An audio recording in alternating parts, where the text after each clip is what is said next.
IRGC ने फिर किया शक्ति प्रदर्शन। ईरानी ड्रोन का वीडियो जारी किया, सैन्य क्षमता की मजबूती का दिया संदेश। आईआरजीसी ने फिर दिखाई युद्ध की तैयारी।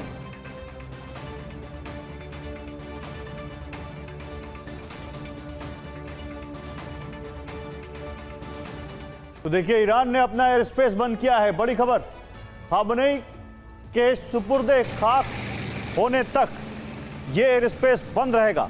ईरान ने अपना एयर स्पेस बंद किया है। खामनेई के सुपुर्दे खाक होने तक एयर स्पेस बंद रहेगा। जुलूस के दौरान हमले की आशंका है। रस्में पूरी होने तक एयर स्पेस बंद।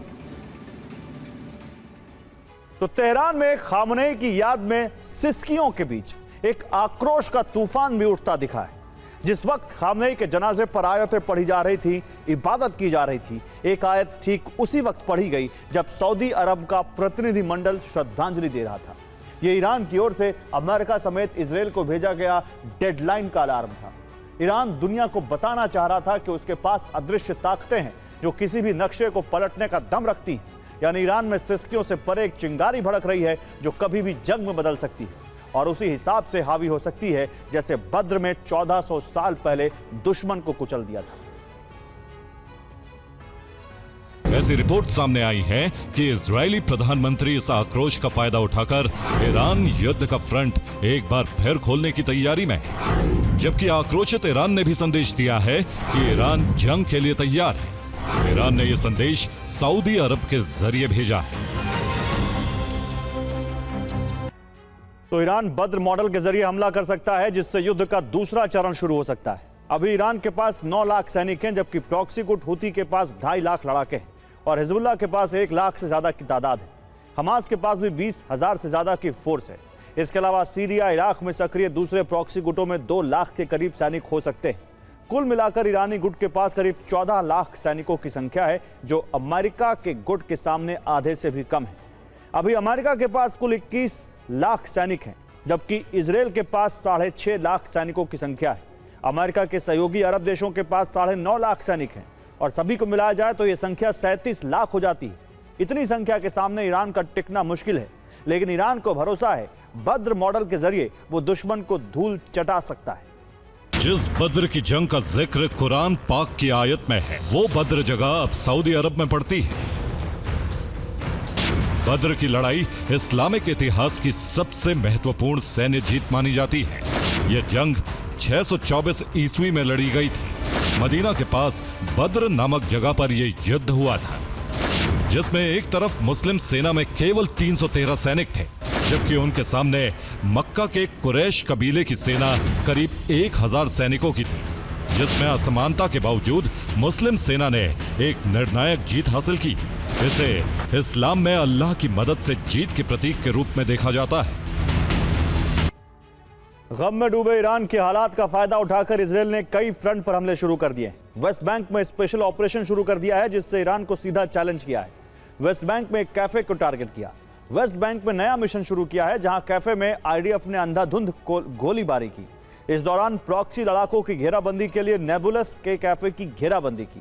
कैफे में सर्च ऑपरेशन किया गया। इस दौरान प्रॉक्सी लड़ाकों पर फायरिंग की गई। कैफे में आग भी लगा दी। कई घंटे ऑपरेशन जारी रहा। तो अली खामनेई की विदाई के बाद बाहर से ईरान भले ही एकजुट दिखाई दे रहा हो, लेकिन अंदर की तस्वीर अलग बताई जा रही है। कट्टरपंथी धड़ा राष्ट्रपति मसूद पेजेश्कियान और संसद के स्पीकर मोहम्मद बाकिर कालिबाफ को सीधे निशाने पर ले चुका है। उन पर ऐसे आरोप लगाए जा रहे हैं जो ईरान की राजनीति को पूरी तरह बदल सकते हैं। आखिर क्यों उनके लिए फैसलों को युद्ध और अली खामनेई की मौत से जोड़ा जा रहा है? क्यों अमेरिका से बातचीत करने वाले नेताओं को ईरान में गद्दार कहा जा रहा है? और क्या ईरान में अब असली लड़ाई सरकार और कट्टरपंथी धड़े के बीच है? आइए इस रिपोर्ट में देखते हैं। आयतुल्लाह अली खामनेई के जाने के बाद ईरान में सिर्फ नेतृत्व का नहीं बल्कि सत्ता के नियंत्रण का संघर्ष भी तेज हो गया है। एक धड़ा अमेरिका से बातचीत का समर्थक है, जबकि दूसरा किसी भी समझौते को अली खामनेई की नीति से विश्वासघात मान रहा है। कट्टरपंथी नेताओं और मीडिया ने दोनों नेताओं पर हालिया संकट और अली खामनेई की मौत की परिस्थितियों को लेकर गंभीर आरोप लगाए। कट्टरपंथी गुट सत्ता प्रतिष्ठान के भीतर अपना प्रभाव बढ़ाने और राजनीतिक नैरेटिव पर कब्जा जमाने की कोशिश में जुटा है। युद्ध के बाद सुरक्षा और रणनीतिक फैसलों में आईआरजीसी की भूमिका पहले से ज्यादा प्रभावशाली मानी जा रही है। सरकार के आर्थिक सुधार अब सबसे बड़ा राजनीतिक विवाद बन चुके हैं और इन्हीं पर सबसे ज्यादा सवाल उठ रहे हैं। कट्टरपंथी धड़ा दावा कर रहा है कि सरकार की नीतियों ने बाहरी हमले के लिए हालात तैयार किए। अमेरिका से किसी भी समझौते को लेकर सत्ता, प्रतिष्ठान और कट्टरपंथी गुट आमने सामने दिखाई दे रहे हैं। सबसे बड़ा सवाल यही है कि आने वाले समय में ईरान की दिशा सरकार तय करेगी या फिर सैन्य और कट्टरपंथी धड़ा। इनकी बुनियाद साल 2025 के अंत में पड़ी, जब ईरान की सरकार ने देश में बड़े आर्थिक सुधारों के नाम पर एक ऐसा फैसला लिया जिसने पूरे मुल्क को बारूद के ढेर पर बिठा दिया। सरकार ने बजट घाटे को पाटने और तेल की स्मगलिंग रोकने का तर्क देकर अचानक ईंधन और तेल के दामों को कई गुना बढ़ा दिया। इतना ही नहीं, सालों से ईरान के आम नागरिकों को मिलने वाली बुनियादी राशन और ऊर्जा सब्सिडियों को सीधे नकद ट्रांसफर में बदलने या पूरी तरह खत्म करने की कोशिश की। तो कट्टरपंथी धड़ा दावा कर रहा है कि युद्ध अचानक नहीं हुआ, बल्कि इसकी शुरुआत सरकार की आर्थिक नीतियों से हुई थी। उनके मुताबिक यही फैसले आखिरकार युद्ध और अली खामनेई की मौत की वजह बने। सरकार ने तेल और ईंधन की कीमतों में बड़ा बदलाव किया, जिससे आर्थिक दबाव तेजी से बढ़ा। इसे काबू करने के लिए मुद्रा विनिमय व्यवस्था में बदलाव किया, लेकिन इससे बाजार में अस्थिरता और महंगाई और बढ़ गई। राशन और ऊर्जा सब्सिडी में बदलाव ने आम नागरिकों की मुश्किलें और बढ़ा दी। बढ़ती महंगाई और आर्थिक दबाव ने लोगों में असंतोष को और गहरा कर दिया। आर्थिक फैसलों के विरोध में कई हिस्सों में प्रदर्शन और जन आक्रोश देखने को मिला। कट्टरपंथी धड़े का आरोप है कि इसी आंतरिक अस्थिरता का फायदा बाहरी ताकतों ने उठाया। इसके बाद घटनाक्रम सैन्य टकराव तक पहुंचा और ईरान पर ऑपरेशन एपिक फ्यूरी के तहत बड़े हमले शुरू हुए। कट्टरपंथी धड़ा इसी घटना की अंतिम कड़ी अली खामनेई की मौत को मान रहा है। एक तरफ राष्ट्रपति मसूद पेजेशकियान और संसद स्पीकर मोहम्मद बाकिर कालिबाफ अमेरिका के साथ हुए कूटनीतिक मेमोरेंडम को आगे बढ़ाना चाहते हैं ताकि देश को और ज्यादा तबाही से बचाया जा सके, लेकिन ईरान की सेना यानी IRGC और कट्टरपंथी इस समझौते को अयातुल्लाह अली खामनेई के सिद्धांतों के साथ गद्दारी मान रहे हैं। इस मुद्दे पर ईरान की कट्टरपंथी पायदारी पार्टी लगातार सरकार पर हमलावर है। और ईरान ने अमेरिका से 40 दिनों तक मुकाबला किया, लेकिन इस युद्ध का अर्जाना अमेरिका को कई बरसों तक भरना पड़ सकता है। चीन में एक कार्यक्रम के दौरान ईरानी राजदूत ने कहा कि हॉर्मुज में सर्विस फीस लगेगी, यानी टोल तो ईरान वसूलेगा, लेकिन अपने मित्र देशों का खास ख्याल भी रखेगा। इससे जाहिर हो रहा है कि ईरान अपने दुश्मनों से मोटी रकम वसूलता रहेगा, जबकि चीन जैसे मित्र देशों को हो सकता है फ्री में हॉर्मुज में एंट्री मिलती रहे। ऐसे में पश्चिमी देश ईरान के खिलाफ अभियान की शुरुआत कर सकते हैं और हॉर्मुज की वजह से फिर महासंग्राम छिड़ सकता है। उन्होंने दुनिया को इस मंच से बताया कि हॉर्मुज से गुजरने के लिए सर्विस फीस लगेगी। ईरान बदले में शिपिंग लेन की निगरानी करे, हॉर्मुज के पूरे इलाके के पर्यावरण की देखरेख करे। चीन में ईरान के राजदूत ने कहा कि तेहरान हॉर्मुज से गुजरने वाले जहाजों के लिए नई फीस लागू करने की योजना बना रहा है। इसके साथ ही ईरान के मित्र देशों को खास सुविधा दी जाएगी। अमेरिका हॉर्मुज में सर्विस फीस के खिलाफ, नाटो देश हॉर्मुज पर नई रणनीति बनाएंगे। अंकारा में हॉर्मुज को लेकर ट्रंप के साथ बात होगी। ईरानी नौसेना के लिए नए चीफ का ऐलान हुआ है। अमेरिकी हमलों में पूर्व नेवी चीफ की मौत हो गई थी।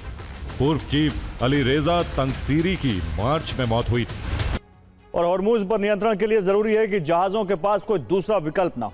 रिपोर्ट के मुताबिक ओमान के करीब वाले रूट को लेकर ईरान जहाजों को धमका रहा है। ईरान जहाज और टैंकर्स के यूएस के रूट पर जाने से नाराज है।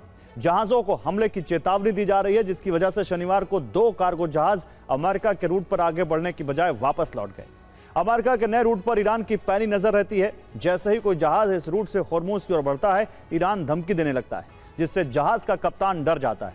रिपोर्ट है कि शनिवार को 2 जहाजों ने अंतिम समय में अपना रूट बदला और फिर ईरान के रूट से हॉर्मुज पार गए।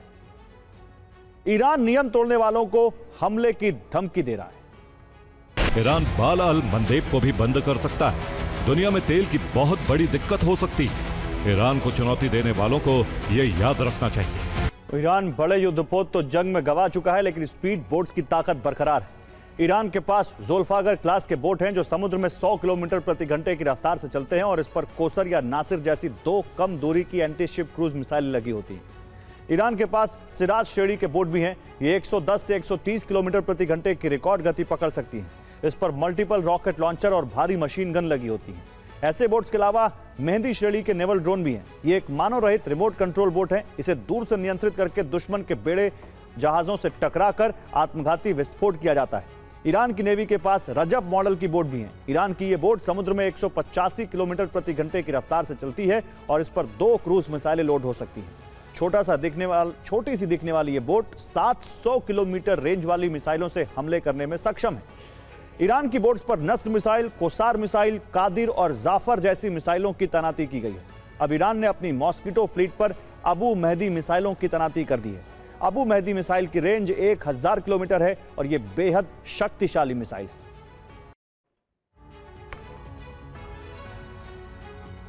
तेहरान की सड़कों पर मातम पसरा है। दुख और आक्रोश में डूबा जनसैलाब अपने सुप्रीम लीडर को अंतिम विदाई दे रहा है। इस जनाजे के सामने सिर झुकाने वो लोग भी खुलकर सामने आ रहे हैं जो हमले के बाद से गायब थे। ये वो चेहरे थे जो इजराइल की हिटलिस्ट में। यही नहीं, सुप्रीम लीडर अली खामनेई के 3 बेटे भी एक समय पर अपने पिता के दर्शन के लिए पहुंचे, लेकिन मुस्तफा खामनेई अब तक कहीं दिखाई नहीं दी। इसलिए सवाल उठ रहा है कि आखिर नए सुप्रीम लीडर हैं कहां और क्यों वो अब तक अपने पिता के जनाजे में शामिल नहीं हुए। जवाब आपको इस रिपोर्ट में देता हूं।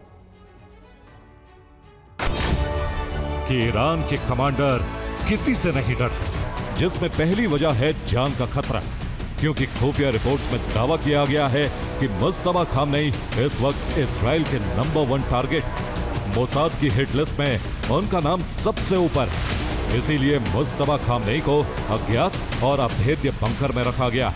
उन्हें सेनाओं की तरफ से बंकर से बाहर आने की इजाजत नहीं। सवाल यह है कि अगर जान का खतरा ही वजह है, IRGC के chief commander general Ahmad Vahidi सामने क्यों आए? कुद्स फोर्स के चीफ इस्माइल खानी सामने क्यों आए?